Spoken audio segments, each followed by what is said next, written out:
भक्ति में विरह वरदान है, सबको नहीं होता वो, और यदि किसी को हो रहा है तो ये बहुत बड़ी कृपा है ठाकुर जी की। इसलिए गोपियों की पराकाष्ठा तो हम नहीं पा सकते ना।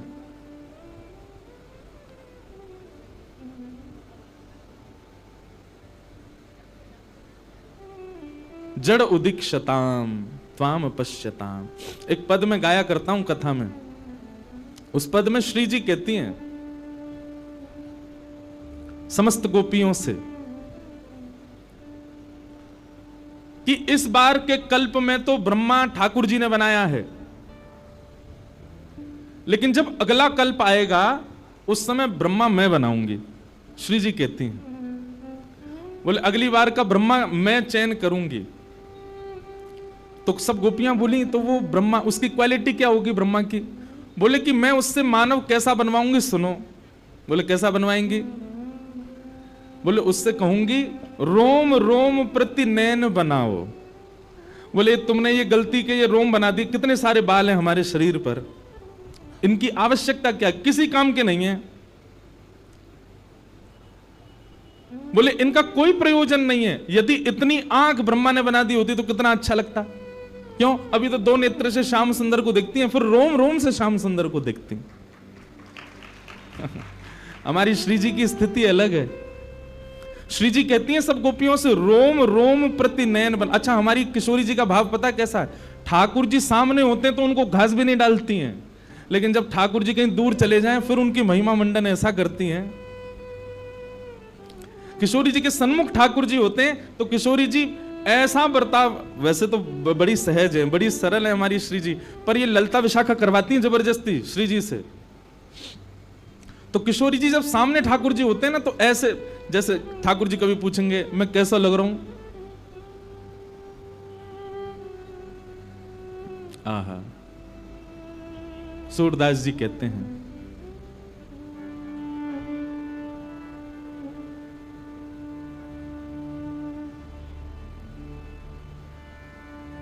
हमसे कहो तुम ही क्यों ना देखो, हमसे कहो तुम ही क्यों ना देखो, हम गोरी तुम श्याम बिहारी, हम गोरी तुम श्याम बिहारी। अच्छा, यहां तक भी किशोरी जी ने कह दिया कि हम गोरी तुम श्याम बिहारी, इतने में ही चल जाता काम। लेकिन ये ललता विशाखा बड़ी चतुर हैं, ये श्री जी से कहें अभी आनंद ना आयो, ऐसा कुछ बोलो कि रूठ के बैठ जाए, मुंह फुला के बैठ जाए गुलाब जामुन से, ऐसा कुछ बोलो। तब श्री जी अगली पंक्ति क्या कहती हैं?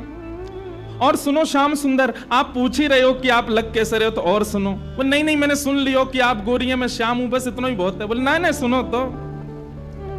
हमरो मुख जैसे चंद उजियारो, हमरो मुख जैसे चंद उजियारो, और तुमरो मुख जैसे रहने अंधियारी, तुमरो मुख जैसे रहने अंधियारी। किशोरी जी कह रही हैं हम तो पूर्णिमा के चंद्रमा और तुम अमावस्या की रात। सोई महाराज ठाकुर जी को मुंह फूल गो।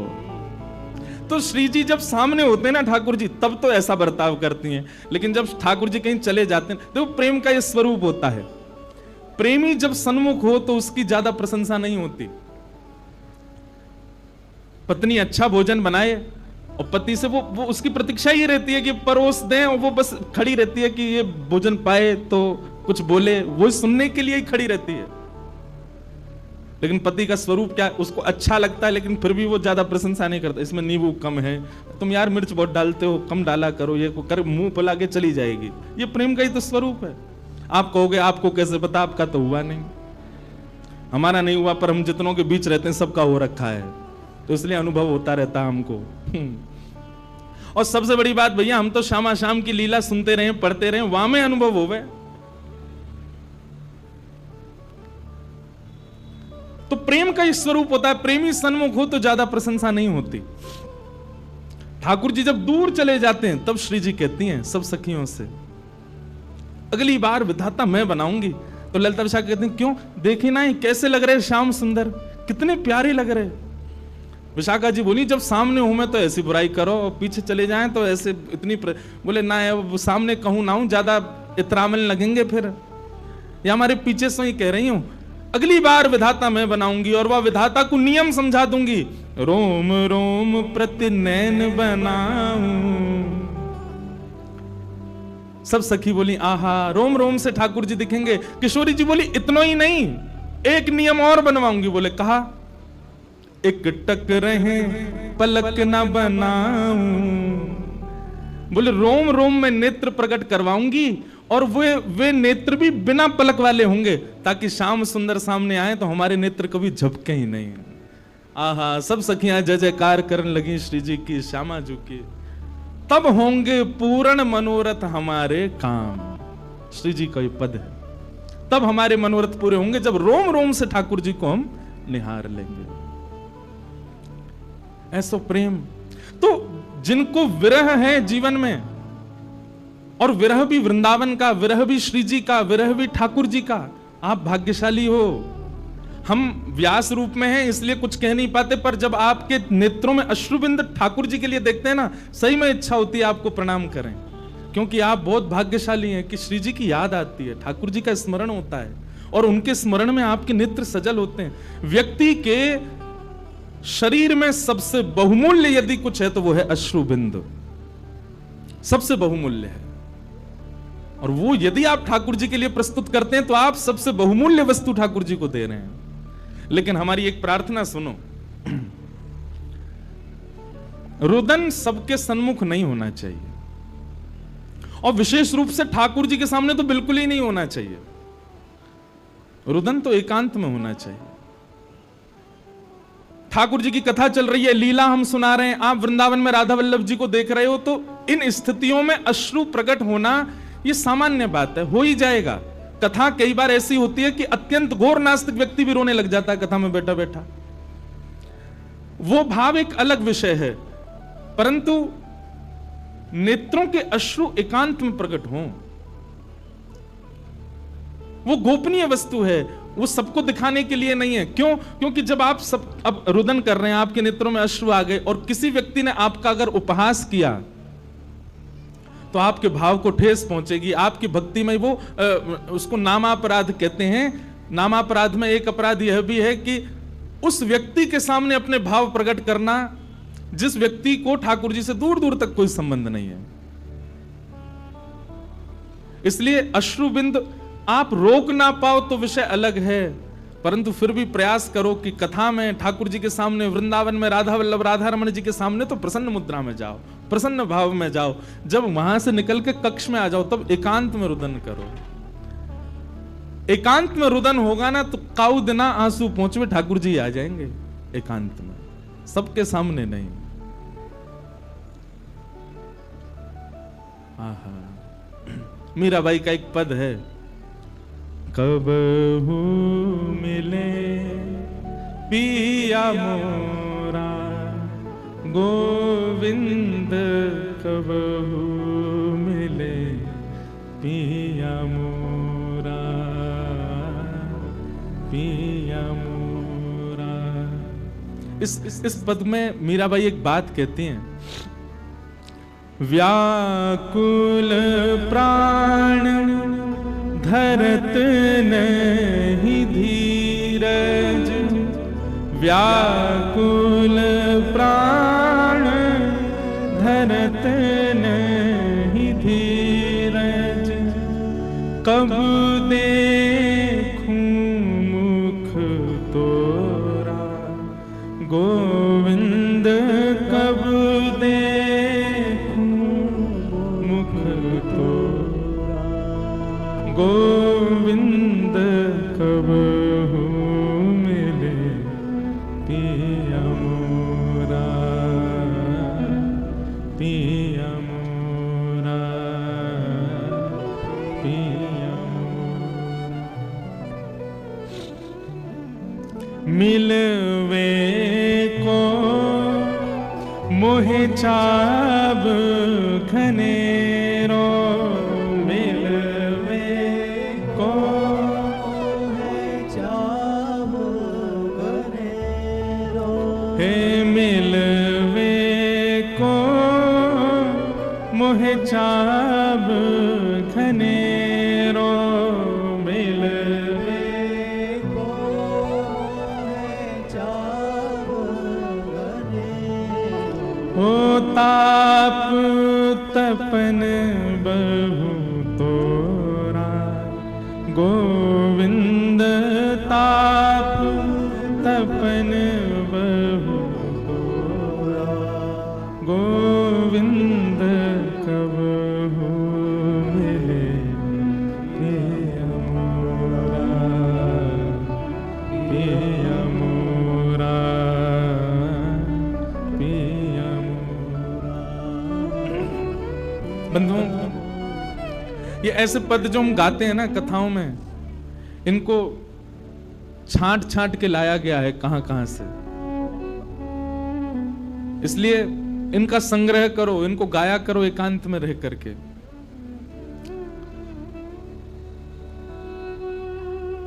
आज कथा का परम सौभाग्य है कि हमारे मध्य में कुछ अंतर्मुखी वैष्णवों का आना हुआ है। अंतर्मुखी वैष्णव मतलब आप अपनी दिव्य चक्षुओं से ठाकुर जी को देखते हैं। प्रत्यक्ष चक्षु भले ही नहीं है, और प्रत्यक्ष चक्षु से करना ही क्या, संसार अपनी ओर आकृष्ट करता है। परंतु आज ऐसे कुछ बालक हमारे पास आए हैं जो सूरदास जी के समान हैं। एक बार करतल ध्वनि से इन सब का स्वागत। और साथ ही श्री राधा रमण लाल जी के परम अंग सेवी श्री अनुराग गोस्वामी जी भी पधारे हैं। बहुत बहुत प्रणाम। बोल राधा रमण लाल की। श्री राधा रमण जी के अंग सेवी पधारे हैं। कल कुरुक्षेत्र से गीता जी आ गई थी महाराज जी के रूप में, आज राधा रमण जी आ गए गुसाई जी के रूप में। कल हमारे राधा वल्लभ लाल जी के गोस्वामी जी पधारेंगे, उनके भाव से वे राधा वल्लभ लाल जी आएंगे। फिर एक दिन बिहारी जी के गुसाई जी पधारेंगे। ऐसे ही सबके अंग से भी यहां पधारेंगे, तो इन्हीं के भाव से ही मानो सप्तनिधि ही कथा में पधारेंगे। तो हम एक भाव कह रहे थे कि ये जो पद हम गाते हैं ना कथाओं में, ये चुने हुए पद हैं, ये ढूंढ ढूंढ के निकाले हैं। इनको याद कर लिया कीजिए, और फिर ठाकुर जी के सन्मुख नहीं, सन्मुख के पद अलग हैं, सामने गाने वाले पद अलग हैं, ये एकांत में गाने वाले पद हैं। ये आपको ठाकुर जी के सामने नहीं गाने हैं। जैसे कि श्री गोवर्धन वासी सांवरे तुम बिन रहो ना जाए, ये भी एकांत का ही पद है, ये भी ठाकुर जी के सन्मुख नहीं गाना है। और ठाकुर जी के सन्मुख गाओ तो तब गाओ जब ठाकुर जी का श्रृंगार हो गया हो, भोग लग गया हो, व्यवस्थित खाली बैठे हो ठाकुर जी, तब गाओ। पर फिर भी ये विरह के पद हैं, विरह के पद एकांत में गाने हैं।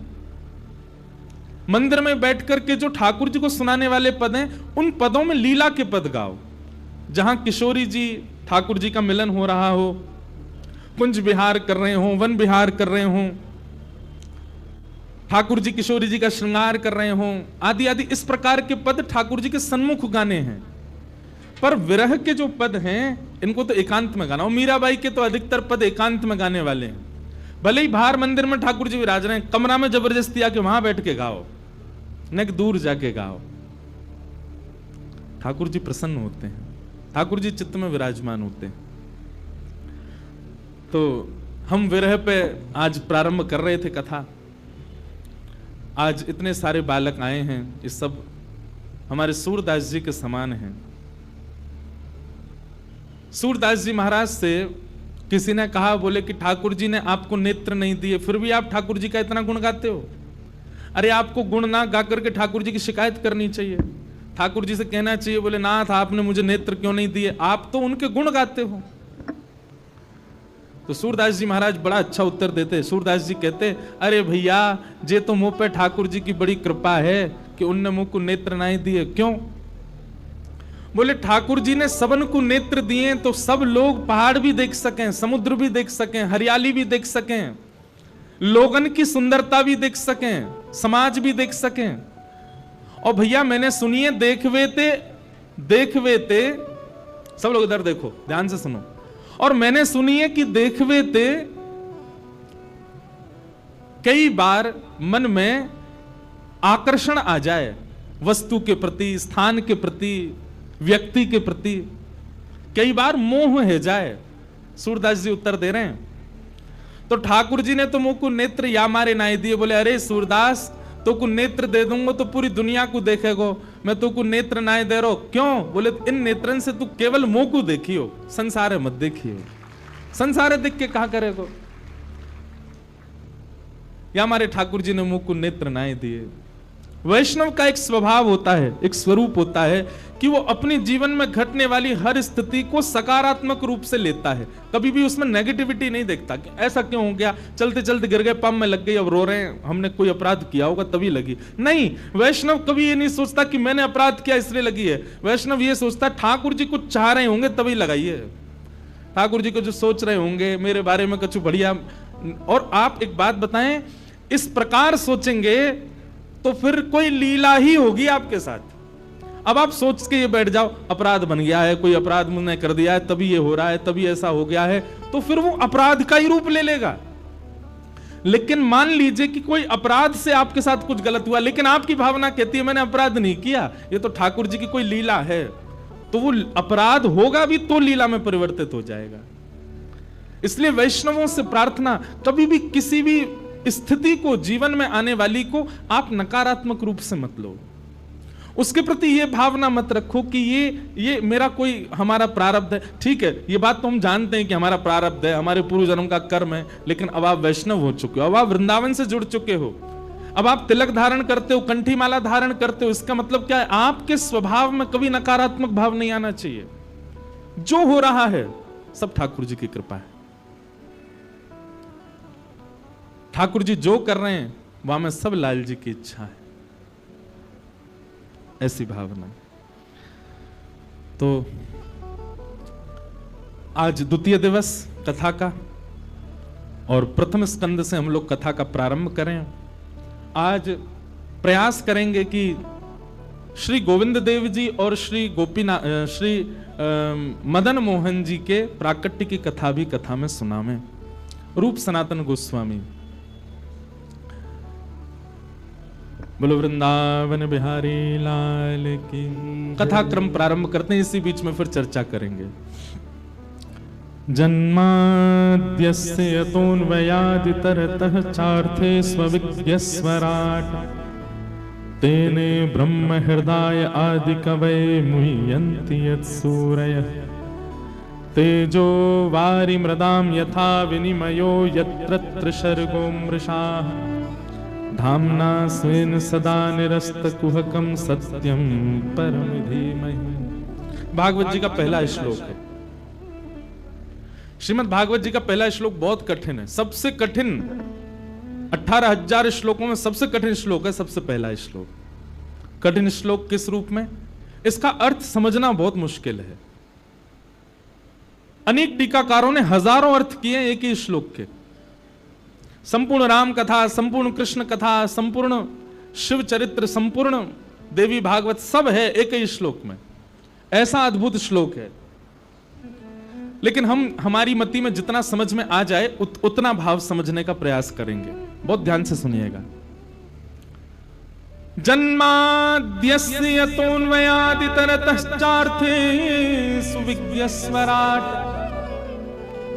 भागवत जी का प्रथम श्लोक प्रारंभ होता है जन्म शब्द से। किस शब्द से? जन्म। और मेरा और आप सबका भी इस धरातल पर प्रारंभ कहां से हुआ? जन्म से। एक बात कभी आपने सोची? समुद्र होता है ना, कभी समुद्र के तट पर गए हैं तो समुद्र में केवल वही किनारा दिखता है जहां पर आप खड़े हो, दूसरा छोर दिखाई नहीं देता। इसीलिए संसार को भी समुद्र कहा गया। आपका जन्म रूपी किनारा आपको पता है, पर आपका गंतव्य क्या है ये आपको क्लियर नहीं है। हमारी गति क्या होगी, हमारी स्थिति क्या है, हमारी एकमति क्या है, हमारा अंत कहां है, यह हमें नहीं पता होता। पर वैष्णव होने के बाद में, वृंदावन से जुड़ जाने के बाद में, ठाकुर जी के अनुयायी बनने के बाद में आप सबकी गति निश्चित हो जाती है। क्या?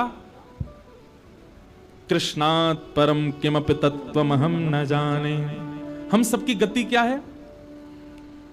हम सब लोग, वैसे सब लोग तो नहीं, पर कुछ लोग यहां बैठे, हम सब कर्म किस लिए कर रहे हैं? संसार में आए हैं जीने के लिए, कुछ आवश्यकताएं हैं, उसके लिए कर्म कर रहे हैं, उसी के लिए सारे नियमों का पालन कर रहे हैं, उसी के लिए विवाह, बालक आदि जो भी हमारी जीवनचर्या है वो केवल और केवल इसलिए कि हमको निर्वहन करना है कुछ समय। पर हमारी डेस्टिनेशन वो नहीं है कि बहुत धन कमाना है या बहुत बड़े घर बनाने हैं या बहुत गाड़ियां खरीदनी है। हमारी डेस्टिनेशन क्या है? हमारा गंतव्य क्या है? श्री राधा कृष्ण के चरणारविंद, ये हमारी डेस्टिनेशन है। हमें वही चाहिए। श्री युगल चरणार विंदों में हमारा अनुग्रह हो जाए, यही हमारा जीवन का लक्ष्य है। और श्रीमद् भागवत जी उसके लिए गूगल मैप का काम करती है। मैप जैसे नेविगेशन दिखाता है वैसे भागवत जी करती। आप सबको पता है कि हमको शिमला जाना है, पर भीड़ बहुत है तो जाएं कैसे? तो आपने गूगल पर डाल दिया तो गूगल आपको शॉर्टकट बताएगा, यहां जाम ज्यादा है, ऐसे है, ऐसे है, ये करना। हम सबको ये बात पता है कि हमें राधा रमण लाल जी के श्री चरण चाहिए, पर कैसे? तब भागवत रूपी नेविगेशन के पास आओ। श्रीमद् भागवत जी बताएंगे कहां रुकना है, कहां चलना है, कहां भीड़ ज्यादा है, कहां से निकलना है, क्या क्या उपाय हैं, कैसे नहीं है, वो सब आपको भागवत जी क्लियर करेंगे और कहां पहुंचा देंगे? आपके गंतव्य पर। अरे कहां तक कहें, यह तक भी आपको पता चल जाएगा कि कितने दिन में भगवत प्राप्ति होगी और कब भगवत प्राप्ति होगी, यह तक श्रीमद् भागवत जी स्पष्ट कर देंगे आपके चित्त में। ऐसी भागवत की कथा है। क्यों? क्योंकि आपका प्रारंभ होता है जन्म शब्द से, और श्रीमद् भागवत जी का विश्राम, अंतिम श्लोक का अंतिम शब्द क्या? हरिम परम। तो प्रथम श्लोक के प्रथम शब्द को अंतिम श्लोक के अंतिम शब्द को जोड़ दें तो क्या है? जन्म हरिम परम। मेरी शरण में जो आएगा, भागवत जी कह रही हैं, उसको मैं हरि चरणार विंदों तक बिल्कुल सही सलामत पहुंचा दूंगी। यही उद्देश्य है भागवत जी का। श्रीमद् भागवत सुनने कराने के पीछे और कोई उद्देश्य नहीं होना चाहिए आपका, यही उद्देश्य हो, ठाकुर जी की प्राप्ति। और वो कैसे हो, उन सबके प्रमाण श्रीमद् भागवत में हैं। तो जन्माद्यस्य यतोऽन्वयादितरतः, कृष्ण लीला यदि देखें तो संपूर्ण श्लोक में जो जन्म लेते ही अपने माता पिता को छोड़कर के अन्वयाद इतरतः, चार थे स्वविज्ञ स्वराट, भगवान स्वराट हैं। भले ही उनकी कांति श्याम वर्ण की है, भले ही ठाकुर जी सांवले हैं, पर ऐसा नहीं है कि अंधेरा हो जाए तो ठाकुर जी गायब ही हो जाएंगे। उनकी कांति में से प्रकाश प्रकट होता है। कितनी लीलाओं में इस बात को प्रमाणित किया गया है कि ठाकुर जी भले ही श्याम वर्ण के, पर जब कभी भी अमावस्या की रात्रि होती है, रात्रि में ठाकुर जी विचरण करते हैं, तो ऐसा नहीं ठाकुर जी अंतर ध्यान रहते हैं, दिखाई नहीं देते हो, इतने कार्य भी नहीं है। उनकी कांति जो है वो अद्भुत है। स्वराट यहां पर वर्णन है। ठाकुर जी जब चलते हैं ना तो पता है कैसे लगते हैं? ऐसा लगता है नीली मणि घूम रही हो, नील मणि घूम रही हो। एक अद्भुत कांति प्रकट होती है ठाकुर जी के श्री अंग से। चार थे स्वविज्ञ स्वराट, और तेने ब्रह्म हृदय आदि कवये, जो ब्रह्मा आदि देवताओं को भी निर्णयात्मका बुद्धि से निर्णय प्रदान करते हैं कि तुमको ये करना है, तुमको ये करना है, तुमको, सब देवताओं के ऊपर जो अधिपति बनकर के बैठे हैं। तेने ब्रह्म हृदय आदि कवये मुह्यन्ति यत् सूरयः, बड़े बड़े देवताओं को भी जो अपने ऊपर मोहित कर लेते हैं, अपनी भ्रगुटी पर, अपनी चाल पर, अपनी मंद मुस्कान पर जो आकृष्ट कर लेते हैं। मुह्यन्ति यत् सूरयः तेजो वारि मृदाम यथा विनिमयो, अग्नि, जल, वायु, आकाश, ये जिनके वश में है, पृथ्वी, पंच तत्व जिनके वश में हैं, वे जब चाहें तब इस पृथ्वी को एक एक क्षण में नष्ट कर सकते हैं। या तो जल निमग्न कर दें, या अग्नि निमग्न कर दें, या भूचाल ला करके सब ध्वस्त कर दें। तेजो वारि मृदाम यथा विनिमयो यत्र सर्गो मृषा। जिनकी बनाई हुई सृष्टि हमको लगती वास्तविक है, लेकिन पूर्णतया मिथ्या है। अमृष धामना स्वेन सदा निरस्त कुहकम सत्यम परम धीमहि। ऐसे परम सत्य श्री कृष्ण को हम बारंबार प्रणाम करते हैं। अब देखो, अब इस श्लोक की हमने नेक सी व्याख्या करी तो भगवान का रूप ही बदल गया। कैसे हैं? बोले जिनकी भ्रगुटी टेढ़ी करने पर भूचाल आ जाता है, जिनके पैरों के नीचे ब्रह्मा आदि देवता हाथ जोड़ करके खड़े रहते हैं, जिनकी चाल पर ढाल पर देवता मोहित होते रहते हैं, ऐसे श्री कृष्ण को प्रणाम करते हैं। परंतु यही श्री कृष्ण जब वृंदावन में आ जाते हैं तो रूप बदल जाता है। हमारे ब्रज में गाते हैं, क्या गाते हैं? विष्णु अवतार विश्व पोषण करण, विष्णु अवतार विश्व पोषण करण। विष्णु का अवतार किस लिए हुआ? बोले विश्व का पोषण करने के लिए। पर सोई कर चोरी यहाँ अहीर घरन, हाँ सोई कर चोरी यहाँ अहीर। कैसे? निज प्रभुता विसार, निज प्रभुता विसार, निज प्रभुता विसार, प्रभुता विसार। हाँ भैया, प्रेम ने दिया कि सदा उल्टी बहे धार, कौन पावे आपको पार। प्रेम ने दिया कि सदा उल्टी बहे धार, अरे कौन पावे आपको पार। प्रेम ने दिया कि सदा उल्टी बहे धार, कौन पावे आपको पार। प्रेम ने दिया कि सदा उल्टी बहे धार। ओ देखो मैं सुनाऊं एक बात अनुमेल, देखो मैं सुनाऊं एक बात अनुमेल, देखो मैं सुनाऊं एक बात अनुमेल, देखो मैं सुनाऊं एक बात अनुमेल। ब्रह्म निराकार रहो गोकुल में खेल, हाँ ब्रह्म निराकार गोकुल में खेल। ओ ब्रह्म निराकार रहो गोकुल में खेल, हाँ निराकार गोकुल में खेल। ओ नंद यशोदा के द्वार, यशोदा के द्वार, नंद यशोदा के द्वार, यशोदा के द्वार। ओ प्रेम ने दिया कि सदा उल्टी बहे धार, कौन पावे आपको पार। प्रेम ने दिया कि सदा उल्टी। हमारे ब्रज की रसिया है, कौन पावे आपको पार। प्रेम ने दिया कि सदा उल्टी बहे धार, कौन पावे आपको पार। प्रेम ने दिया कि सदा उल्टी बहे। उद्धव जी गए कहां? ब्रजमंडल। गोपियां सब घेर बना के बैठी हैं, बीच में किशोरी जी बैठी हैं। उद्धव जी उनके सामने जाकर के कहने लगे, आप जिनके, सब लोग बहुत ध्यान सुनो, इधर देखो। उद्धव जी कहते हैं, आप जिनके विरह में इतने व्याकुल हो रहे हैं, आप जिनके विरह में इतने नीर बहा रहे हैं, आपको पता है वो कौन है? गोपी बोली, हमें तो पता है, लेकिन तू बता, तो कहां पता है कौन है वो? बोले, वो निर्गुण निराकार पर ब्रह्म है, उनका कोई गुण नहीं है, उनका कोई आकार नहीं है। वो जगत नियंता जगदाधार हैं, तीनों लोकों के स्वामी हैं, वो साक्षात पर ब्रह्म भगवान हैं। आप उनके रूप को समझिए। खंबायु अग्निम सलिलम महिम च ज्योतिम से सत्वानि दृशो द्रुमादीन यत सरित समुद्रांश हरे शरीरम यत किंच भूतम प्रणमेत अनन्यम। उद्धव जी महाराज ले अपनी वेदों की ऋचाओं को खोल खोल करके गोपियों के सामने धर रहे हैं। आप जिस पर ब्रह्म को याद कर करके इतनी व्याकुल हो रही हैं, वो किसी का नहीं है। क्यों? क्योंकि वो किसी का हो ही नहीं सकता, वो निर्गुण निराकार ब्रह्म है।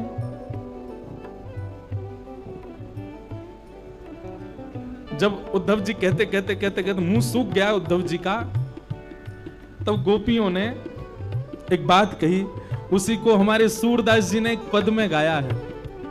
निर्गुण कौन देश को वासी, निर्गुण कौन देश को, निर्गुण कौन देश को वासी। हे उद्धव, जिस निर्गुण के बारे में तुम बोल रहे हो, कहां रहता है? ओ निर्गुण कौन देश को वासी, निर्गुण कौन देश को वासी, निर्गुण कौन देश को वासी, निर्गुण कौन देश को वासी। हे को है जनक जननी, को है जनक जननी, को है जनक जननी, को है जननी। उसके माता पिता कौन है? निर्गुण निराकार ब्रह्म जिसके बारे में तुम हमको सुना रहे हो, उसके माता पिता कौन है? को है जनक जननी, को है जनक जननी, को है जनक जननी, को है जनक जननी, को है कौन नार को दासी, हाँ कौन नार को दासी। हे निर्गुण कौन देश को वासी, हाँ निर्गुण कौन देश को वासी, निर्गुण कौन देश को वासी। जब उद्धव जी महाराज बोले कि उनके कोई माता पिता नहीं है, वो तो निर्गुण निराकार ब्रह्म है, केवल लीला करने हैं, तभी एक गोपी गई और पतरी सी छड़ी लेकर के आई और छड़ी लेकर के उद्धव के पीछे भागी। तो नंद यशोदा कौन है? देवकी वसुदेव कौन है? ये सब कौन है? अरे जा, निर्गुण को तू बखान कर रहा उद्धव, वह निर्गुण के माता पिता नंद यशोदा हैं। तू कैसे कह सके वो निर्गुण निराकार पर ब्रह्म है? और यदि वो निर्गुण निराकार है, काय को हमारे घर की माखन चुरा के खावे, काय को हमारे संग रास रचावे, काय को हमें विरह प्रदान करे? निर्गुण पर ब्रह्म के बारे में आके सुना रहे हो हमें। हे निर्गुण कौन देश को वासी, हाँ निर्गुण कौन देश को वासी, हो कैसो बरन भेष है, कैसो कैसो बरन भेष है, कैसो बरन भेष है, कैसो कैसो बरन भेष है। हे के ही रस अभिलाषी, हाँ के ही रस अभिलाषी। निर्गुण कौन देश को वासी, निर्गुण कौन देश को वासी, निर्गुण कौन देश को वासी, निर्गुण कौन देश को वासी।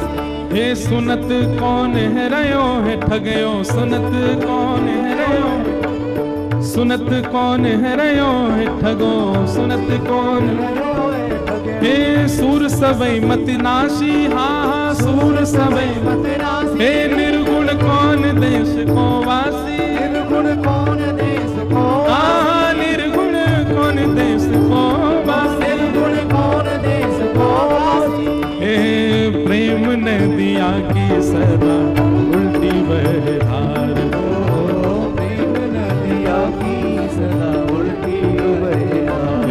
कौन पावे आँखों पार, प्रेम नदिया की सदा उल्टी बह धार। कौन पावे आँखों पार, प्रेम नदिया की सदा उल्टी बह धार। तो ठाकुर जी का स्वरूप यदि वेद और पुराणों में आप देखेंगे तो वह स्वरूप ठाकुर जी का बिल्कुल अलग है, लेकिन वही वृंदावन रस चर्चा में देखेंगे तो वहां के ठाकुर जी अलग हैं। रसखान कहते हैं ब्रह्म में ढूंढो पुराणन गायन, ना ही बतायो लोग लुगायन। मैंने सब जगह पर ब्रह्म को ढूंढा, मुझे वो नहीं मिले, तभी मिल गए। बोले कहां मिले? देखो दिरो एक कुंज कुटीर में रयो पलोटत राधिका पायन। तभी मैंने एक कुंज में जाकर के देखा तो रत्न सिंहासन पर किशोरी जी बैठी हैं और उनके श्री चरणों में अपने मुकुट रूपी मुकुट अविराजित शीश को झुकाए श्री श्याम सुंदर बैठे हैं। रसखान कह रहे हैं मैंने पहली बार पर ब्रह्म को वहां देखा। तो वृंदावन रस प्रकट ही इसीलिए किया गया कि वेद वर्णित जो श्याम सुंदर हैं, वेद वर्णित जो परमात्मा का स्वरूप है, उसको आप नहीं समझ पाओगे, उसको आप नहीं जान पाओगे। इसीलिए वृंदावन में ठाकुर जी ने ऐसा रूप धारण किया जिससे आप प्रेम कर सको। और एक बात हमारी सुनिएगा बहुत ध्यानपूर्वक, आपके मन में बहुत श्रद्धा उमड़ रही हो तो कहीं और जाओ, आपके मन में बहुत भावना उमड़ रही हो तो कहीं और जाओ, आपके मन में बहुत पुण्य की कामना उमड़ रही है तो भी कहीं और जाओ, आपके मन में प्रेम उमड़ रहा हो तभी वृंदावन आओ। वृंदावन में ना तो आपको पुण्य के लिए आना चाहिए, आपको हरिद्वार जाने से पुण्य मिलेगा। अभी अभी हमारे मध्य भगवत धाम हरिद्वार के पूज्य महाराज जी, परम पूजनीय प्रातः स्मरणीय स्वामी श्री विवेकानंद जी महाराज पधारे हैं। महाराज जी को बारंबार प्रणाम। साथ ही हमारे मध्य परम पूजनीय श्री पूज्य श्री स्वामी विवेकानंद जी महाराज के परम कृपा पात्र परम पूजनीय श्री मस्तराम बाबा जिनको कहते हैं सब लोग, ऐसे पूज्य महाराज जी पधारे हैं। आपको भी बारंबार प्रणाम। 22 नवंबर से 22 से है ना महाराज जी, हैं 22 नवंबर से 28 नवंबर तक हापुड़ में उत्तर प्रदेश में महाराज जी के सानिध्य में ही कथा का क्रम होगा। खूब आनंद आएगा। तो पुण्य की कामना यदि आपके मन में हो कि हमारे पुण्य बढ़े तो हरिद्वार जाओ। पुण्य की कामना आपके चित्त में है, बद्रीनाथ जाओ, केदारनाथ जाओ, सारे तीर्थ धाम द्वारिका सब जगह हुआ। पुण्य की कामना हो वृंदावन मत आ जाइएगा। वृंदावन में तो आपके बच्चे कुछ पुण्य और छीन लिए जाएंगे। वृंदावन कमावे की जगह नहीं है, वृंदावन तो लुटावे की जगह, छिनवावे की जगह है। और जगह जाकर के तो देवताओं से वरदान मांगे जाते हैं, पर वृंदावन में जाके तो स्वयं को दिया जाता है। राधा रमण हम आपकी शरण, हे राधा वल्लभ हम अब आपके हैं। वृंदावन में मांगो नहीं चाहिए। और सुनो रे भैया, जो वृंदावन जाके बिहारी जी, राधा वल्लभ, राधा रमण, दामोदर आदि इन सबंते मांगे, बहुत गलत कर रहे हो भैया। वृंदावन कोई स्वरूप नहीं है। हमारो लाला देवे वारो नहीं है, हमारो लाला तो लेवे वारो है। सब ले ले।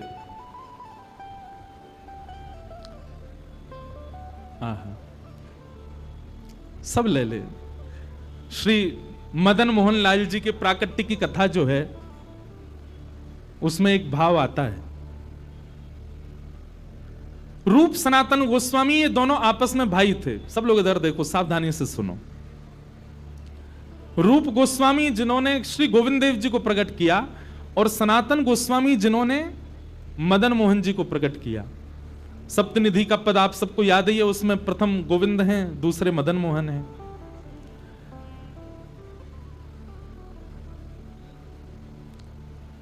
तो रूप सनातन गोस्वामी जो थे ये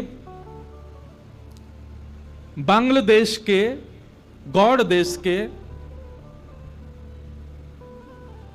परम विद्वान, परम बीतराग दो वैष्णव हैं।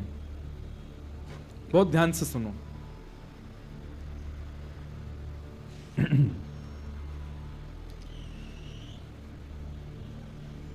एक मुस्लिम शासक राजा था वहां पर। तो आप दोनों ने, आपके पिताजी ने इतना पढ़ा लिखा करके विद्वान किया दोनों को कि आप भविष्य कथन करते थे। एक राजा को इन्होंने कह दिया कि तुम भविष्य में चल करके बादशाह बनोगे। तो उस व्यक्ति ने इनसे कहा कि अगर मैं बादशाह बन गया तो अपना प्रधानमंत्री आपको बनाऊंगा। और बात सत्य हुई। कुछ समय बाद वो व्यक्ति बादशाह बन गया। तो उसने रूप सनातन गोस्वामी जी को मंत्री पद दिया, अपने यहां अलग अलग पद दिए। उससे हमारा प्रयोजन नहीं। पर रूप सनातन गोस्वामी इतने वैभवशाली थे, आपके पास में ऐसा कुछ भी नहीं है संसार में जो नहीं था। धन संपत्ति परिवार सबसे संपन्न थे।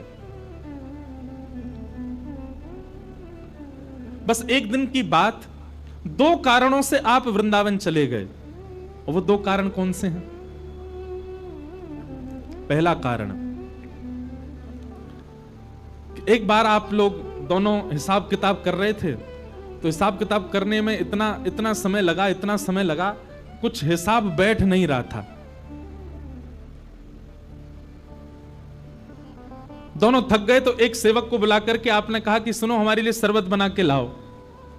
तो सेवक गया शरबत बनाने के लिए, तो शरबत में चीनी की जगह, बूरा की जगह मैदा डाल लाया और मैदा मिला करके इन दोनों को पिवाई दिया। अब ये हिसाब में इतने व्यस्त थे कि मैदा युक्त शरबत पी गए, इनको पता ही नहीं चला कि इसमें शक्कर नहीं है, बूरा नहीं है। सुबह का समय हुआ, सेवक ने जब सब जगह जांच पड़ताल मतलब रसोई में जाकर के देखा, तब उसको पता चला, अरे कल रात में शरबत मैंने बनाया, मैंने जल्दी जल्दी में बूरा की जगह मैदा मिला करके पिला दिया। उसको बड़ी गिलानी हुई। तो उसने जाकर के रूप सनातन गोस्वामी, अच्छा रूप सनातन गोस्वामी जी का नाम रूप गोस्वामी सनातन गोस्वामी नहीं था। आप दोनों का पूर्व नाम, सनातन जी का नाम पहले अमर था। क्या नाम था? अमर। और रूप गोस्वामी जी का नाम पहले संतोष था। अमर और संतोष इन दोनों के नाम थे। तो सेवक ने जाकर के बहुत रोने लगा, कान पकड़, मुझे क्षमा कर दे, मुझसे अपराध हो गया। तो दोनों ने कहा, क्या बात है, तुमने क्या किया ऐसा? बोले महाराज कल रात्रि आपने शरबत मांगा था। बोले हाँ। जल्दी जल्दी में मैं उसमें शक्कर की जगह, बूरा की जगह मैदा मिला लाया था, मैदा युक्त शरबत आपको पिला दिया, मुझे क्षमा कर दो। उन दोनों के चित्त में यह चिंता नहीं हुई कि हम मैदा पी गए पानी के संग, बल्कि उनके चित्त में यह चिंता हुई कि हम इस संसार के विषय में इतने ज्यादा व्यस्त हो गए हैं कि रात्रि में हमको इतना भान भी नहीं हुआ कि जल में शक्कर नहीं है, मैदा पी गए। और बोले अभी तो ये प्रारंभ है, अभी तो हम मंत्री पद पर बैठे ही हैं, तब हमारे साथ ऐसा हो रहा है, आगे आगे चलते जाएंगे तो विषय भोग बढ़ता ही चला जाएगा। सदैव याद रखना बंधुओं, व्यक्ति वैष्णव दो ही हो सकते हैं। पहला वो जिसके पूर्व के प्रारब्ध संचित हों, या फिर दूसरा वो जिसके जीवन में ठोकर लगी हो। कुछ ऐसी घटना घट गई कि महाराज वृंदावन की तरफ मुड़ गए। फिर दो ही प्रकार के लोग वृंदावन जाते हैं। रूप सनातन गोस्वामी का पूर्व का संचित कर्म अच्छा था, इसलिए उनके चित्त में आया, बोले ये विषय भोग, इसमें हम इतने तल्लीन हो गए। अब ठीक है, कुछ भी हिसाब कर रहे थे, है तो विषय का ही, इतना भी भान नहीं रहा कि हम मैदा पी रहे हैं। अब ये उनके मन में चिंतन चल ही रहा था कि उसी समय उनको खबर मिली कि श्री लीलाचल धाम जगन्नाथपुरी से श्रीमन चैतन्य महाप्रभु वृंदावन यात्रा को जा रहे हैं और असंख्य वैष्णव उनके साथ जा रहे हैं। आप दोनों के मन में भाव आया कि एक बार उनका दर्शन करना चाहिए। तो श्री चैतन्य महाप्रभु, इतनी भीड़ थी उनके साथ में कि उनको लगा इतनी भीड़ के साथ वृंदावन जाना ठीक नहीं, तो एक आधे रास्ता से वो वापस, उन्होंने ऐसा भाव रखा कि हम वापस नीलाचल जा रहे हैं। तो लोग बाग सोचे अब जा ही नहीं रहे वृंदावन, तो हम भी आगे क्या करेंगे, तो कई लोग अपने अपने घर को चले गए। तभी चैतन्य महाप्रभु ने देखा कि भीड़ कम हो गई, तो एक गांव में रुक गए। वो गांव रूप सनातन गोस्वामी का ही था। अमर और संतोष इनका नाम था पूर्व। आप दोनों गए चैतन्य महाप्रभु के श्री चरणों में जाकर के आपने प्रणाम किया और प्रणाम करके कहा कि महाराज अब ये संसार का विषय हमको भाता नहीं है, संसार के विषय भोग से हमारा मन उठता जा रहा है, हम क्या करें। तब चैतन्य महाप्रभु ने आपको ज्ञान उपदेश किया और ज्ञान उपदेश करते हुए चैतन्य महाप्रभु बोले कि मैं तुम्हारे लिए ही आया हूं, मैं तो वृंदावन जा रहा था, पर तुम दोनों पर अनुग्रह करने के लिए ही मैं वापस लौटा और इस गांव में रुका हूं। तुम दोनों सदा से मेरे हो, तुम्हारी स्थिति ये नहीं है, तुम्हारी गति ये नहीं जो तुम कर रहे हो, तुम्हारी गति तो वृंदावन है, तुम्हारी स्थिति तो वृंदावन है। जितना शीघ्र हो सके वृंदावन चले जाओ। तो हम सनातन गोस्वामी के विषय में पहले चर्चा कर रहे हैं, मदन मोहन लाल जी के। तो रूप गोस्वामी जो थे वे तो एक ही प्रवचन में ऐसे हो गए कि उन्होंने राजा के आना जाना ही बंद कर दिया और अपने एक भाई को संग लेकर के वो वृंदावन चले गए। लेकिन रूप गोस्वामी के वृंदावन जाने से राजा को इतना क्रोध आया, उसने सनातन गोस्वामी को अपने यहां कैदी बना लिया। ठाकुर जी ऐसे प्रकट नहीं हो जाते, ऐसे नहीं मिल जाते। बहुत पापड़ बेले हमारे आचार्यों ने, बहुत कष्ट सहा आचार्यों ने, तब जाकर के सप्तनिधि प्राप्त हुए हमें। एक भाई चला गया वृंदावन और उस भाई के छोड़ के जाने के क्रोध में राजा ने सनातन गोस्वामी को अपने यहां बंदी बना लिया रूप गोस्वामी को जब ये बात पता चली तो पीड़ा तो उनको बहुत हुई, लेकिन बोले अब मैं क्या करूं। पत्र लिख करके भेजा, बोले भैया किसी भी प्रकार से जो आप कर सको आप वहां से निकल करके वृंदावन आ जाना। और एक समय आया, फिर वो लंबी कथा है कि सनातन गोस्वामी जैसे तैसे निवृत्त होकर के वृंदावन आ गए। आप श्री को जब वृंदावन आए तब पता चला कि रूप के तो गोविंद देव प्रकट हो गए। रूप गोस्वामी के भक्ति भाव से श्री गोविंद देव जी प्रकट हो गए। सनातन गोस्वामी जी को बहुत विरह हुआ कि नाथ आप रूप से ज्यादा प्रेम करते हो, उसको आपने एक ही प्रवचन में वृंदावन बुला लिया, उसको बंदी भी नहीं बनना पड़ा, और वृंदावन आकर के इतने वर्षों तक यहां भजन पूजन करके आपने प्रकट होकर के अपनी सेवा भी दे दी। मुझ में क्या कमी, मेरा मन भी तो शुद्ध है, मेरे मन में भी तो भाव है, आप मेरे लिए कब प्रकट होगे। यह विरह भावना प्रकट हुई। इसी भावना से आपने चैतन्य महाप्रभु के श्री चरणों में प्रणाम करते हुए निवेदन किया, आचार्य प्रवर कुछ ज्ञान प्रदान करें। तब 10 दिन तक महाप्रभु जी का प्रवचन संग किया उन्होंने, और महाप्रभु जी बोले कुछ नहीं, बस तुम चिंतन किया करो, नित्य नेत्र बंद करके ठाकुर जी से ही पूछा करो कि वो तुम पर अनुग्रह कब करेंगे, अपने आप ठाकुर जी तुमको कृपा करके सेवा प्रदान करेंगे। सनातन गोस्वामी, अच्छा रूप सनातन ये नाम चैतन्य महाप्रभु ने ही रखे थे दोनों के। सनातन गोस्वामी ध्यान करने बैठते और अपने ध्यान में बैठे बैठे ठाकुर जी से रोते कि नाथ मुझ पर अनुग्रह कब करोगे, मुझ पर कृपा कब करोगे। और स्थिति ये आ गई कि सनातन गोस्वामी के मन में ये भाव आने लगा, शायद मैं अभी भी विषय में पड़ा हूं, रूप गोस्वामी निकल चुके इसलिए उनको मिल गए, मेरे शायद अभी भी विषय भोग बचे इसीलिए ठाकुर जी नहीं आ रहे हैं। तो धीरे धीरे सब वस्तुओं का त्याग करने लगे, वस्त्र कम पहनने लगे, इच्छाओं की कटौती करने लगे। पहले भोजन भी बहुत करते थे, तो 7 दिन का भोजन 3 दिन करने लगे, 3 दिन का भोजन 1 दिन करने लगे, 1 दिन में भी 1 बार करने लगे, और वह भी भिक्षा मांग करके करने लगे। एक समय तो ऐसा आया भिक्षा भी नहीं मांगते, कोई दे जाएगा तो पाए, मैं इतना त्याग करूंगा ठाकुर जी को आना पड़ेगा मेरे पास। इतना त्याग किया, इतना त्याग किया। सनातन गोस्वामी के उस भाव से ठाकुर जी रीझ गए। एक दिन सनातन गोस्वामी बैठ करके भजन कर रहे थे, तभी देखते हैं कि आपके मनोभाव में त्रिभंग ललित श्याम सुंदर प्रकट हो गए। और जैसे प्रकट हुए आपने दौड़ करके चरण पकड़े, अभी मन में ही चिंतन कर रहे हैं, दौड़ करके चरण पकड़ लिए और पकड़ करके कहा नाथ मुझे कब मिलोगे आप, मुझे कब दर्शन दोगे आप। तब ठाकुर जी बोले आपके भाव से मैं बहुत प्रसन्न हूं, मैं बस प्रतीक्षा कर रहा था आपके भाव सुंदर होने के। आप मथुरा जाओ और मथुरा में परशुराम चतुर्वेदी नाम के एक ब्राह्मण हैं, उनके घर में मैं विराज रहा हूं, वहीं से मुझको लेकर के आओ। सनातन गोस्वामी जी तुरंत मथुरा पहुंच गए और मथुरा में जाकर के अब ऐसे कैसे मांग लाएं ठाकुर जी को, तो योजना बनाई क्या करें। बोले भिक्षा के बहाने जाते हैं। पहले पूछा सनातन ये परशुराम कहाँ रहते हैं, जब उनका घर मिल गया तो रोज भिक्षा मांगने जाते, और भिक्षा मांग करके उनके यहाँ जैसे भिक्षा मांगने जाते कपाट खुलते, गेट खोल करके जैसे भिक्षा देने आते, सोई मदन मोहन जी सामने बैठे रहते और उन्हीं को ही निहारते रहते। कितने सुंदर, कितने प्यारे।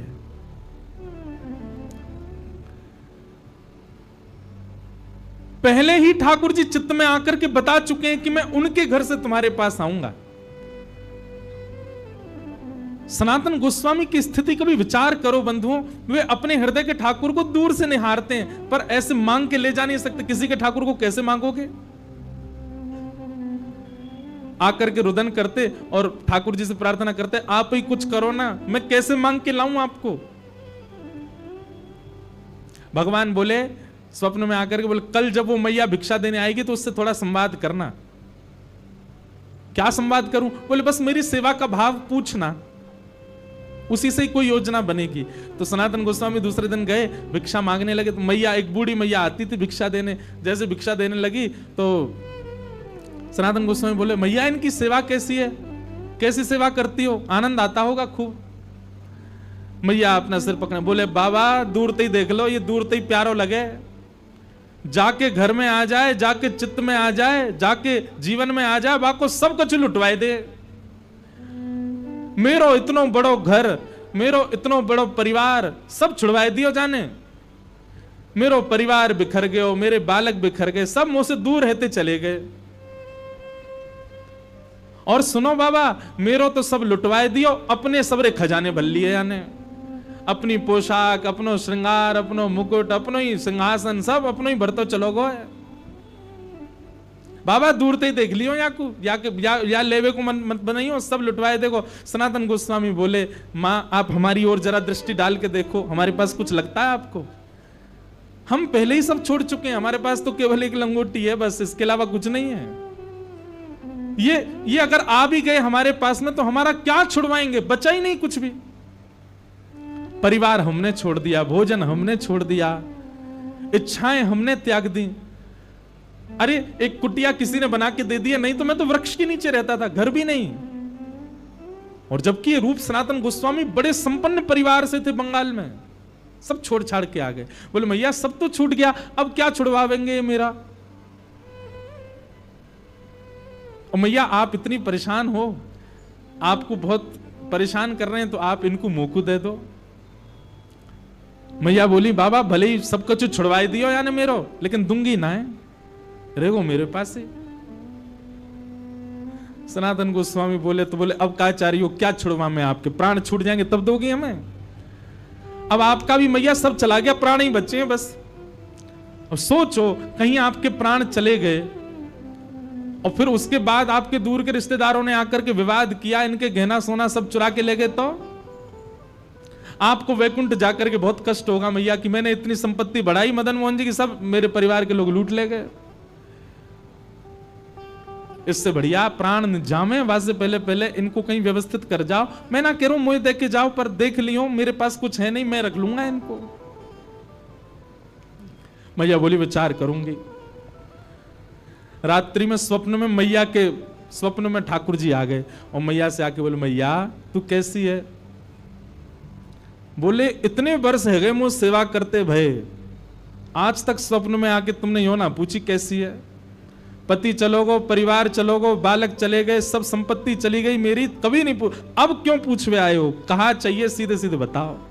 ठाकुर जी बोले मैं यूं कह रहा हूं कि मैंने सब तो ले लियो, अब एक ही चीज तेरे पास बची है, वो लेवे वारो हूं मैं। मतलब ठाकुर जी इनडायरेक्ट वे में कह रहे हैं तेरे प्राण लेवे वारो हूं। और मैया तेरे प्राण चले जाएंगे तो फिर मुंह भोजन कौन कराएगा, मेरी सेवा कौन करेगा? मैया बोली आजकल वो कल परसों एक बाबा आयो, वो आपको मांग रहे हो, वो ऐसी बात कर रहे हो, आप भी स्वप्न में आके ऐसे कहा, बात कहा है मुझे बताओ। बोले मैया तेरे जीवन के केवल 7 दिन बचे हैं, वहां से पहले पहले तू वह बाबा को मुंह दे दे। मां के नेत्र सजल हो गए। बोले ठाकुर जी आप जानो ही चाह रहे हैं तो फिर मैं व्यवस्था करूंगी। दूसरे दिन जैसे ही सनातन गोस्वामी गए, द्वार पर आकर के कहा भिक्षाम देही। मैया अपने ठाकुर जी को उठा करके लाई और ला करके बोली ले बाबा, ले जाओ ठाकुर जी को, करो इनकी सेवा। अब बाबा थोड़ा ऐसा बता रहे हैं मानो वो लोभी नहीं है ठाकुर जी के, तो मानो ऐसा बोल रहे हैं मैया इनसे पहले यूं तो पूछ लो ये मेरे पास रह लेंगे ना, मेरी कुटिया में ज्यादा व्यवस्था ना है, मैं तो आटो मांग करके ले जाऊं, बिना छने भय आटे के टिक्कर बना के पाऊं, और एक बार बनाऊं वही 7 दिन तक चले मेरे, इनको चल जाएगा ना। मैया वापस अपने ठाकुर जी को ले गई, भीतर पधरा दी। बोले आज रात में पूछूंगी। स्वप्न में फिर ठाकुर जी आए और स्वप्न में ठाकुर जी तो बोली जय जय, वो बाबा तो एक दिना बनावे, वही एक टिक्कर थी 7 दिना निकाल दे, और आपको तो एक दिना में 8 बार भोजन चाहिए, कैसे जाओगे बाकी यहाँ? ठाकुर जी बोले कोई बात ना, मैं टिक्कर खा के रह लूंगा, लेकिन मैया मैं रहूंगा वही के पास, तुम भैया दे दे, वो जैसे रखेगा मुंह को स्वीकार है, बस बाकू दे दे। दूसरे दिन सनातन गोस्वामी आए तो मैया ने ठाकुर जी दे दिए। बोले ठाकुर जी कह रहे हैं जैसे रखेगा रह लूंगा। आहा, सनातन गोस्वामी इतने आनंद में भर गए। बोले यही तो सुनना चाह रहा हूं कि ठाकुर जी मेरे, मैं जैसे चाहूं वैसे रहने को तैयार है। हृदय से लगा करके श्री मदन मोहन लाल जी को अपनी परन कुटी में लेकर के श्री सनातन गोस्वामी आए। चौकी पे विराजमान कर दिए, ठाकुर जी विराज रहे हैं। वही आटा जो भिक्षा में आता है, बिना छना हुआ, बिना नमक डाले, उसी के टिक्कर बना करके मदन मोहन जी को पधरा दिए। मदन मोहन जी की 1 सप्ताह तक ऐसी सेवा चलती रही। टिक्कर रोज बनाते थे और उन टिक्करों का क्या करते थे, तो कहीं वर्णन है कि ठाकुर जी की जो प्रसादी होती थी उसमें से थोड़ा सा पाते थे और बाकी का जो था उसको ब्रजरज में गाड़ के रखते थे और कभी समय मिलता फिर उसमें से निकाल करके पाते रहते या किसी को प्रसाद के रूप में बांटते रहते। 5-6 दिन तक ठाकुर जी ने सेवा कराई और कुछ दिनों बाद ठाकुर जी स्वप्न में आकर के बोले, बाबा बहुत मन लग रहा हो मेरा तुम्हारी कुटिया में, तुम ऐसे भजन करते रहो, पूरे दिन टिक्कर बना के मुंह को पवाओ, बाबा बहुत सुख मिल रहा हो, लेकिन एक बात है। बोले कहा, नेक नमक बुरक दे करो आटे में, नेक सो स्वाद आ जाएगा वहां में। अरे मैं नंद जी को लाला, मैं यशोदा मैया को लाला, लाड़ चाव को जोड़ा, इतने लाड़ प्यार ते मुंह को पाल के बड़ो कियो, 56 भोग बनाती यशोदा मैया। बाबा मुंह में नेक भोजन की रुचि है, पर मैं ज्यादा ना कह रहा हूं आपते, मैं यूं ना कह रहा हूं कि बहु व्यंजन बनाओ, पर या आटे में नेक नमक तो डाल दे करो। सनातन गोस्वामी जय जय, आपको बहुत श्रम है क्यों, मैं अभी जाऊं, अक्ल से भिक्षा में नमक भी लेके आऊंगा। और दूसरे दिन आटो भी लाए, नमक भी लाए, आटे में नमक डाल करके टिक्कर बना के पवा दिए। 6-7 दिन ठाकुर जी ने प्रेम से पाए, 7 दिन बाद ठाकुर जी फिर आ गए। सनातन गोस्वामी बोले, कहो जय जय, अब ठीक है, नमक को स्वाद आ रहा है। ठाकुर जी खांस खांस के बोलन लगे तो सनातन, अरे जय जय खांस काई करे, बोले रूखी रोटी है ना, इरज गई है मेरे गले में, सबरी जमाए गई है यहीं पे। ओहो जय जय, आप तो बड़ी पीड़ा में हो, तो क्या करूं? बोले नेक घी लियाए करो, रोटी में नेक टिक्कर में नेक घी बोर के मुंह को फिर पवाए करो। सनातन गोस्वामी बोले ठीक है, मैं घी की व्यवस्था करूंगा। कहां पहले सब छुड़वा दिया सनातन गोस्वामी, वस्त्र तक उनके छुड़वा दिए, परिवार छुड़वा दिया, बहुव्यंजन छुड़वा दिए, और अब धीरे धीरे सब ला रहे हैं उनके घर में। पहले आटो आ गयो, फिर नमक आ गयो, फिर घी को डिब्बा आ गयो। 7-8 दिन तक ठाकुर जी ने प्रेम से पायो, फिर ठाकुर जी प्रकट है गए मन में, जय जय, अब तो नमक भी डाल रहा हूं, घी भी चुपड़ रहा हूं, अब कहा चाहिए। ठाकुर जी बोले, मैं कछु ज्यादा ना मांग रहा हूं, मैं तो यूं कह रहा हूं, आप कंडा जराई करके वही पर टिक्कर सेकें, मुंह को लगे कंडा बेचारे बहुत देर तक ऐसे ही रह जाएं, उनमें कछु और भी बन सके। आप एक आलू लियाए करो और जैसे ही कंडान की अग्नि समाप्त हो तो भुनवे डाल दे करो, जैसे ही कंडान में आलू भूल जाएंगे उनको बढ़िया छिलका उतार के नमक रह भैया, नमक डाल के और बाकी चटनी बना के मुंह पवाए दे करो। सनातन गोस्वामी जी ने ठाकुर जी उठाए गोद में, बोले चटोरे लाल, मेरे पूरे घर में पहले तो सब छुड़वाए दियो, मेरे व्यंजन छुड़वा दिए, मेरो भोजन छुड़वा दियो, मेरो घर छुड़वा दियो, परिवार छुड़वा दियो, वस्त्र छुड़वा दिए, और अब धीरे धीरे सब, अरे ये एक दिन आवेगो मेरे घर में 56 भोग बनने लगेंगे, मैं भजन कब करूंगा फिर? रुको तुम्हें वही मैया के पास ही छोड़ के आऊं। जैसे ही मदन मोहन जी को उठा के ले जाने लगे, प्रत्यक्ष मदन मोहन जी प्रकट हो गए, प्रकट होकर हृदय से लगा लिया और हृदय से लगा करके बोले, बाबा तू जैसे रहेगो रहूंगो तेरे सिर पे ही, तो छोड़ के ना जाऊंगो। हाँ मैं 56 भोग पाऊंगो एक दिन तेरे हाथन से, लेकिन पाऊंगो तेरे हाथन से, नहीं जाऊंगो छोड़ करके। बंधुओं, ठाकुर जी विरह देते हैं ना, इसका मतलब ये नहीं है कि वो निष्ठुर हैं। ठाकुर जी संबंध छुड़वाते हैं, मित्र छुड़वा देते हैं, संसार के विषय भोग छुड़वा देते हैं, इसका मतलब ये नहीं कि वो निष्ठुर हैं, वो चाहते नहीं आपको कि आप किसी के संग रहो, ऐसा नहीं है, केवल परीक्षा ले रहे हैं। लेकिन आपने ठाकुर जी के द्वारा दी गई हर स्थिति को स्वीकार कर लिया तो ठाकुर जी उससे इतने प्रसन्न हो जाएंगे कि जैसे सनातन के हृदय से लग गए वैसे हमारे हृदय से लग करके ठाकुर जी कहेंगे, जैसे रखेगो रहूंगो तेरे संगे। ऐसे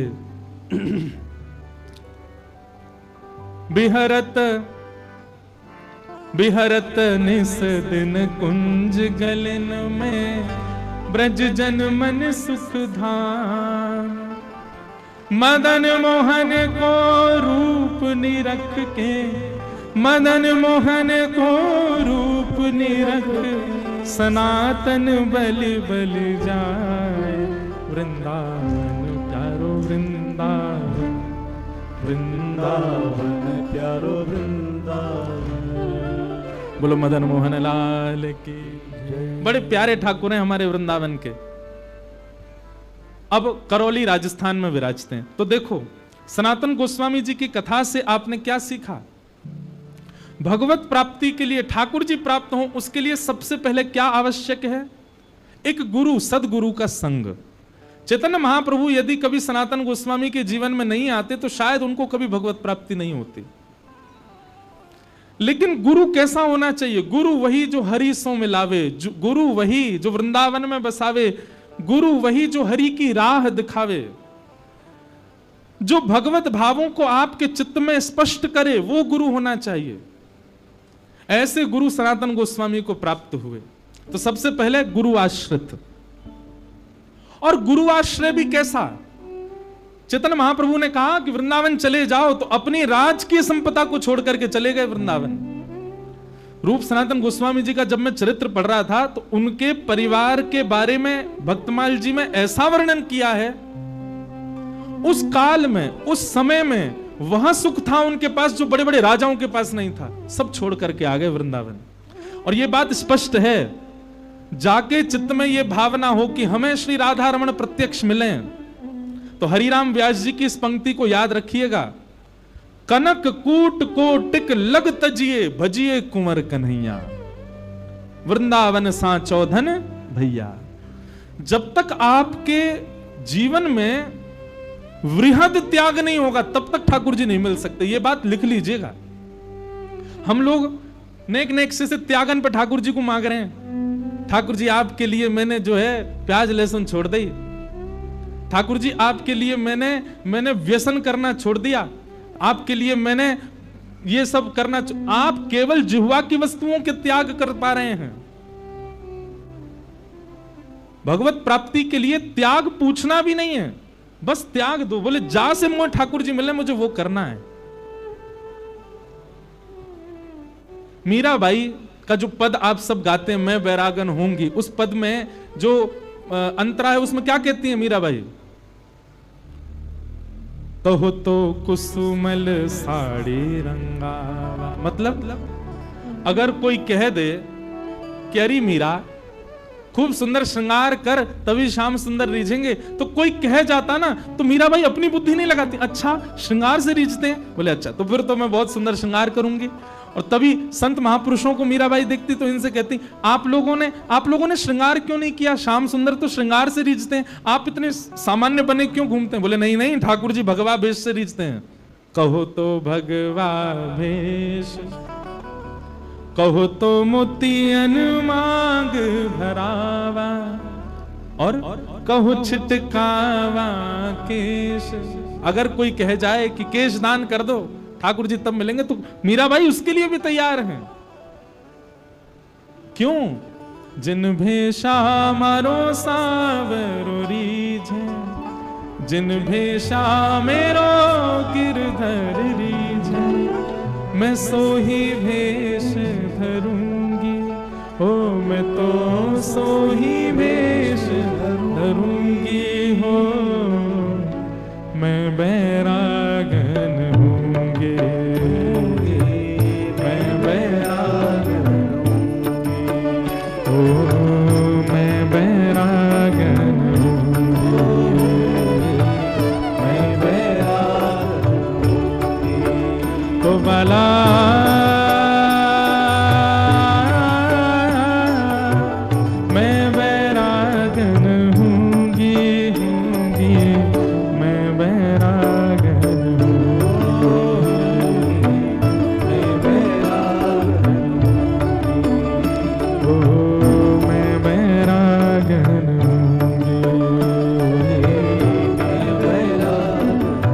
सब लोग, ओ जिन भेषा मेरो सावरो रीझे, जिन भेषा मेरो सावरो रीझे, हे जिन भेषा राधा रमण जू रीझे, जिन भेषा राधा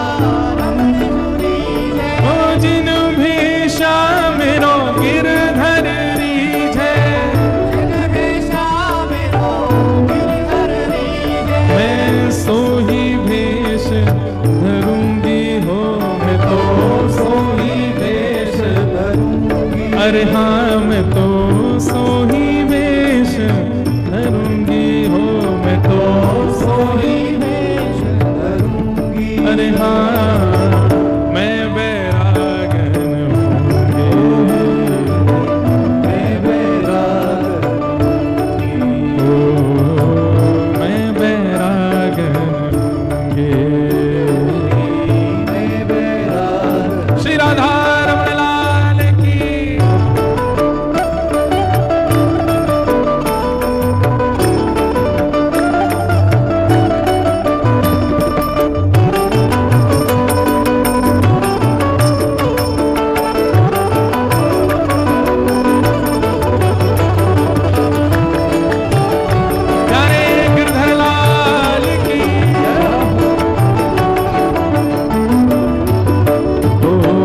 प्राण हमारा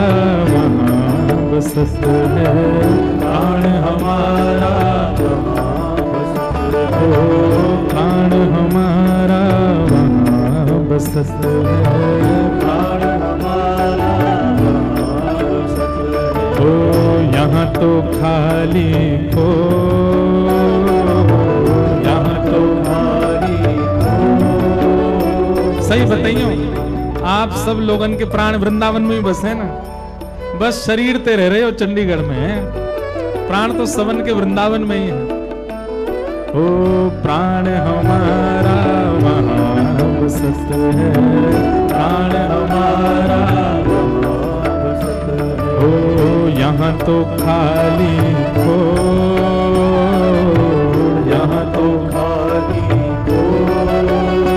ओ मात पिता परिवार सोई है, मात पिता परिवार सोई है। ओ मात पिता परिवार सोई है, मात पिता परिवार सोई है। ओ कहिए तिनका तोड़ भला, कहिए तिनका तोड़, हाँ भला कहिए तिनका तोड़, भला कहिए तिनका तोड़। क्या कहना है? मैं बैरागन होंगे, मैं बैरागन होंगे, ओ मैं बैरागन होंगे, मैं बैरागन। क्या भाव से? ओ भला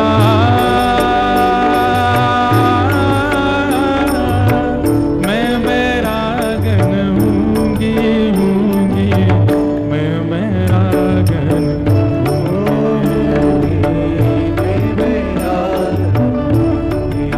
बैरागन होने का कारण कुछ और नहीं, दिखावा तो बिल्कुल भी नहीं होना चाहिए। ये गोपी बनना इसलिए नहीं बनना है कि सब देखें, देखो हम गोपी, गोपी हमारे बनना है भैया। ओ जिन भेषा मेरो सांवरोरी है, जिन भेषा मेरो सांवरोरी है, जिन भेषा मेरो गिरधर रीझ है, जिन भेषा गिरधर रीझ है, जिन भेषा राधा रमण जुरी है, जिन भेषा राधा रमण जुरी, राधा रमण जुरी है, राधा वल्लभ जुरी है,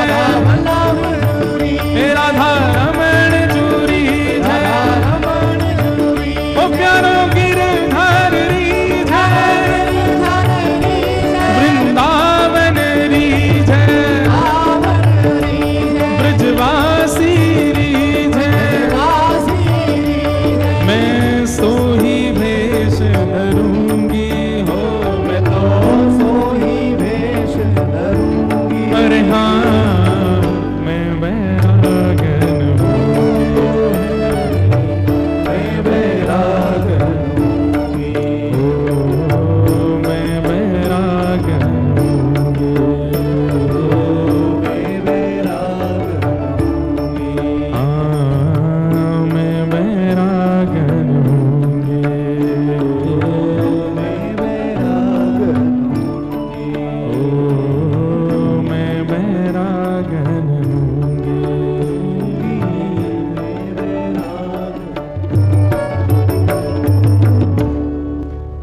तो भैया ठाकुर जी की प्राप्ति में सबसे पहले आचार्य कृपा, ठाकुर जी की प्राप्ति में दूसरा त्याग, और त्याग भी आपके चाहने से नहीं होगा, ठाकुर जी अपने आप छुड़वाएंगे, अपने आप ही दूर करेंगे। और जो छूटे उसको छूटने दीजिएगा, सीधी बात है। आप पकड़ करके रखेंगे तो फिर ठाकुर जी को यह बात पता चल जाएगी, भाई आके चित्त में मोह विद्यमान है, ये छोड़ना ना है चारों है। जो छूटे,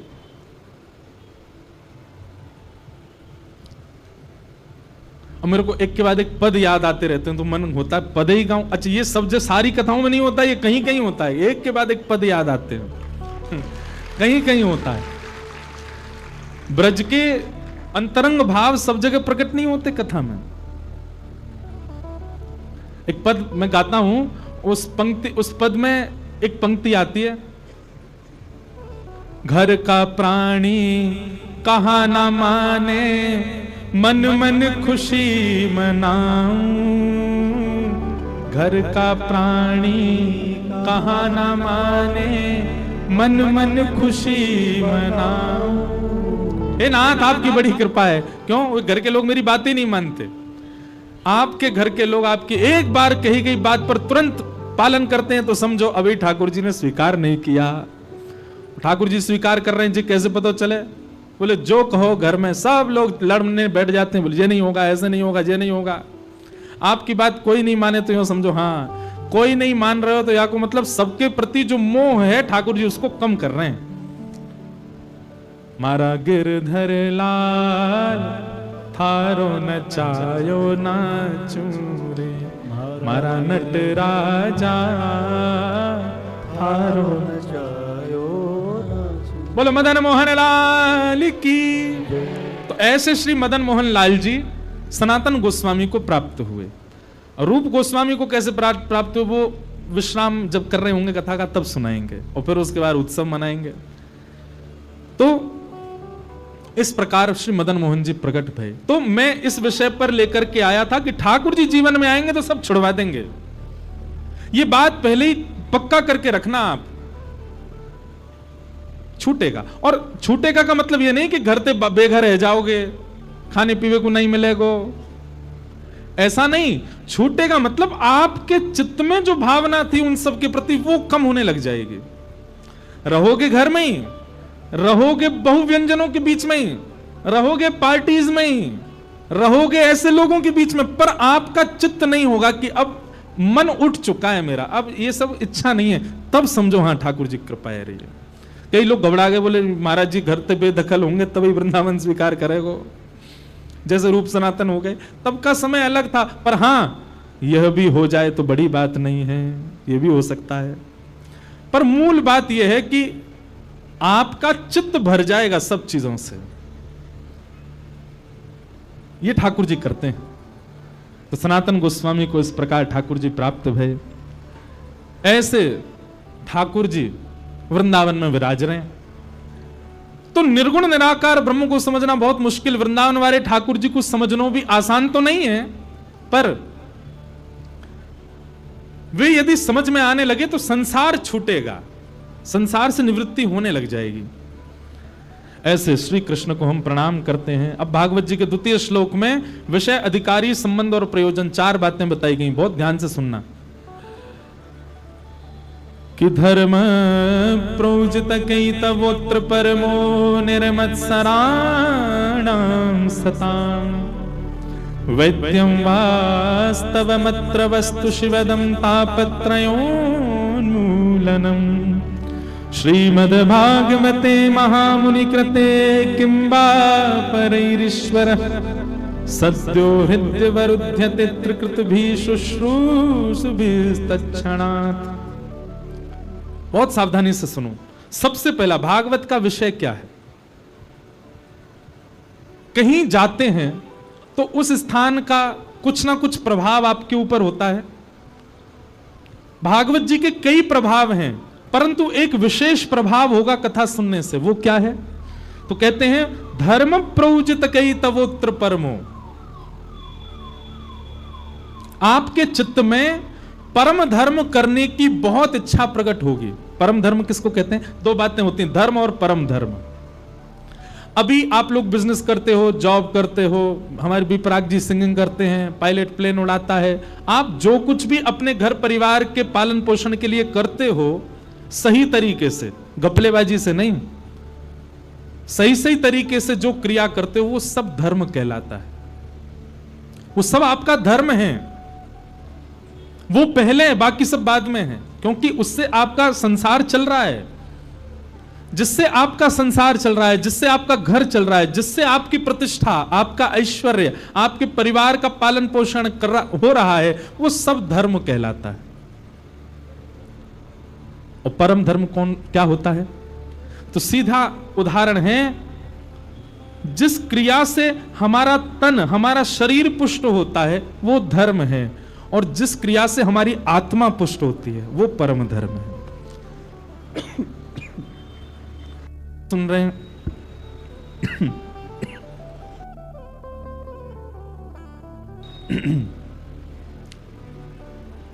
हमारी कथा करते करते ये हालत हो गई है, अनवरत चले ही रहे, यहां से वहां से वहां। तो क्या कह रहा था मैं?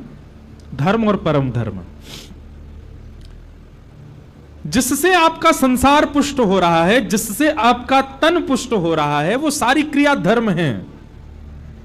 और जिससे आपका मन पुष्ट हो रहा है, जिससे आपके विकार नष्ट हो रहे हैं, जिससे आपकी बुद्धि शुद्ध हो रही है, वो सारी क्रिया परम धर्म है। तो श्रीमद् भागवत क्या करती हैं? परम धर्म की स्थिति आपके चित्त में ज्यादा हो जाएगी। तराजू ऊपर नीचे होता है ना, जहां भार ज्यादा वहां की तरफ ज्यादा झुका रहता है, ठीक वैसे ही अभी हमारी स्थिति क्या है? धर्म और परम धर्म बराबर है, पर कथा सुनते सुनते क्या होगा? धर्म का पटला ऊपर जाएगा, परम धर्म का नीचे आएगा। मतलब जिससे मन पुष्ट हो, जिससे बुद्धि पुष्ट हो, जिससे विकार नष्ट हो, जिससे आत्मा शुद्ध हो, वो करने का ज्यादा मन करेगा। वृंदावन जाना ये धर्म नहीं है, ये परम धर्म है। क्यों? वृंदावन जाने से तन पुष्ट नहीं होता। वृंदावन में कई बार इतनी भीड़ होती है कि हमारा तन तो पूरा कुचल जाए। कई बार आप लोग अपने उन मित्रों को वृंदावन ले जाते हो जो कभी गए नहीं है। आजकल तो रील्स वील्स में देख के लोग वृंदावन ज्यादा जाते हैं, और फिर वृंदावन जाकर के वहां की भीड़, वहां की गर्मी, वहां पे धूप ताप पड़ रही है, महाराज गाड़ियां घुसने नहीं दे रहे, पुलिस वालों ने बाहर ही रोक दी है। अब बताओ क्या करें? उस स्थिति में जो आपके संग में मित्र आदि गए हो कि भैया हम तो ठीक है, अब हमसे ज्यादा वृंदावन नहीं जाया जा सकता, व्यवस्थाएं बड़ी कम है यहाँ पे। ऐसा व्यक्ति कौन है? शरीर को प्रधानता देने वाला, वो वृंदावन में टिक नहीं सकता। उसको वृंदावन के स्वाद, वृंदावन के व्यंजन, वृंदावन की व्यवस्था, वहां पर मन लग ही नहीं सकता। पर मन से वृंदावन के स्वरूप को जानने वाला और धूप में भी खड़ा रहेगा, उसको उसमें भी आनंद है। राधा वल्लभ जी में, बिहारी जी में झोंका पड़ रहे हैं, महाराज पीछे से रेला का रेला पूरा धक्का दे रहा है, तब भी लग रहा है एक झलक दिख जाए बिहारी जी की। क्यों? तन प्रधान नहीं है, मन प्रधान। वहीं थिएटर में मूवी देखने जाओ, आपकी सीट के आगे वाला खड़ा हो जाए तो ए भैया बैठ जा, बैठ जा, ए भैया तेरे हाथ जोड़े बैठ जा, पैसा देख के आए यार 3 घंटा की पिक्चर देखने। वहां तन प्रधान होता है तो आप सामने वाले को हटा दो। पर बिहारी जी में आप सामने वाले को नीचे नहीं करते, खुद ऊपर उठते हो कि ठाकुर जी दिखें, क्योंकि तन प्रधान नहीं है, वहां आत्मा प्रधान है। तो श्रीमद् भागवत क्या करती है? आपकी तन की जो प्रधानता है उसमें जो आप रमे हुए हो ना, उस स्थिति को कम करती है। फिर आप सम हो जाते हो, आप परम धर्म की ओर अग्रसित हो जाते हो। भाई 3 घंटा बैठ करके कथा सुनना ये सामान्य बात नहीं है। भगवान गीता में कहते हैं संसार में 2 काम सबसे कठिन, पहला स्वयं अध्ययन करना और दूसरा खुद मौन रह के दूसरे को सुनना। सबसे कठिन ये 2 काम। आप लोग सुन रहे हो, ये कम नहीं है, पर ये हो भी किस लिए रहा है? क्योंकि अभी आपका धर्म गौड़ हो चुका है, परम धर्म प्रधान हो चुका है, इसलिए आप अपनी आत्मा को विशेषता दे रहे हो और उसके सुख के लिए, मन के सुख के लिए। अब यहां बैठने में आपके तन को कोई सुख नहीं हो रहा होगा, लेकिन मन प्रसन्न हो रहा है, मन में सुख है, मन में आनंद है। यही भागवत जी का नियम है। अब ये जो 7 दिन तक आपके तन की स्थिति ना, ये अनवरत जीवन के लिए हो जाएगी, तब समझो कि हां अब कथा की कृपा हम पे हुई है। तो भागवत जी का विषय क्या है? धर्मम प्रयोजित कही तब उत्तर परमो। दूसरी बात तो बहुत जरूरी है सुनने वाली, भागवत जी का अधिकारी कौन है? इस पंडाल में हजारों लोग बैठे हैं, लेकिन इन हजारों में अधिकारी कौन है कथा सुनने का? तो कहते हैं जो मात्सर्य दोष से रहित है, जिसके चित्त में मत्सरता नहीं है। मात्सर्य दोष किसको कहते हैं? किसी का रूप देख करके, किसी का गुण सुन करके, किसी की योग्यता जान करके आपको पीड़ा हो, इसी को मात्सर्य दोष कहते हैं। एक बात हमारी बहुत ध्यान से सुनना बंधुओं, कामी व्यक्ति भी एक समय पर भगवत प्राप्ति कर सकता है, क्रोधी व्यक्ति भी एक समय पर भगवत प्राप्ति कर सकता है, आदि आदि दोषों से युक्त व्यक्ति को भी भगवत दर्शन हो जाएगा, लेकिन ईर्ष्यालु व्यक्ति को ठाकुर जी नहीं मिल सकते। और आज की डेट में ईर्ष्या बहुत बढ़ गई है। आप किसी की योग्यता देख करके सहन नहीं कर पाते, किसी की श्रेष्ठता देख करके। और एक बात बताएं, बहुत